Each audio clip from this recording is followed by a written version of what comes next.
今日咧係6月8號星期一啦。咁咧而家嘅鐘數咧就係本地時間啊，夜晚咧9點10分左右啦。咁咧你見到咧而家天咧都未黑齊嘅，仲係都幾光。不過咧就今日咧就落緊雨嘅，其實你睇到地面咧反光，同埋咧好多有啲地方都有水氹嘅。咁呢度仍然都係啦，屋企附近嘅公園啦，咁今日咧就係第一天呢個第3階段嘅制水啦，終於。咁今日開始咧就暫時冇得洗車，咁我哋都之前咧星期六咧趁住最後嘅機會咧，我都洗咗車。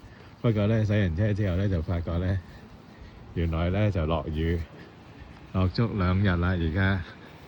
咁咧就冇辦法啦咁落雨都洗咗，咁叫做但求叫做做咗自己可以做嘅嘢先啦。咁咧今日你睇下呢個公園呢度咧，今日而家去到9點鐘咧就冇人啦，終於。咁呢啲人咧掟飛碟嗰啲咧就已經係散咗會㗎啦。雖然落雨就一樣有人嚟做運動嘅。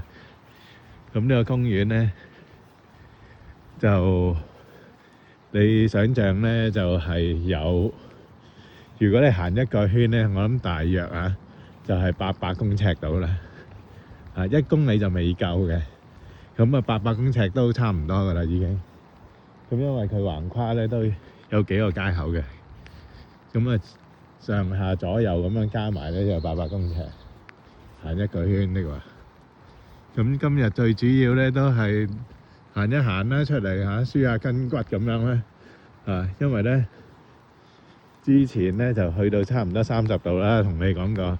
今日咧就已經係落翻去咧，得翻10幾度嘅啫。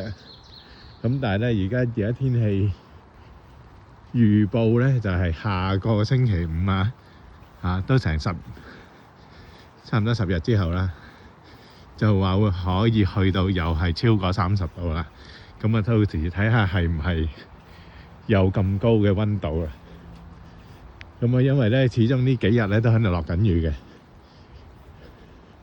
咁咧今日都係順便嚟睇一睇呢個響屋企附近舊同事咧買咗呢個樓盤，睇下佢咩環境啦。似乎都進展都唔錯咁有望有機會咧可以響暑假一定唔得㗎啦。咁可能咧今年之內咧有得收到樓啦。咁希望佢可以收到樓啦，因為都等咗好耐㗎啦，其實都已經之前同你哋講過咧，其實佢係個發展商咧一拖再拖咧，已經本來話9月即係上年9月啦，唔係今年9月，上年9月，所以佢咧特登過咗嚟，暑假嗰陣時過咗嚟。咁9月當然係收唔到樓啦咁而家咧呢度睇一睇佢呢啲樓梯咧啱啱整出嚟嘅呢一級級樓梯咧啱啱整出嚟嘅咁都叫做日日都有啲進展，日日都有嘢加落去嘅。咁而家呢啲出邊咧，佢就黐咗啲磚牆喺出邊。咁呢度你大家明白啦，其實最主要嗰啲結構都係木嚟㗎啦。呢啲磚嘅嘢咧都係整色整水嘅啫，好似香港咁樣。香港係黐紙皮石，咁呢度咧就好少少就有啲磚，但係嗰啲磚咧其實都係裝飾為主啦。咁可能佢咧原本就話4月，咁4月而家都過咗啦，因為而家已經係6月啦。咁睇下佢過埋呢個暑假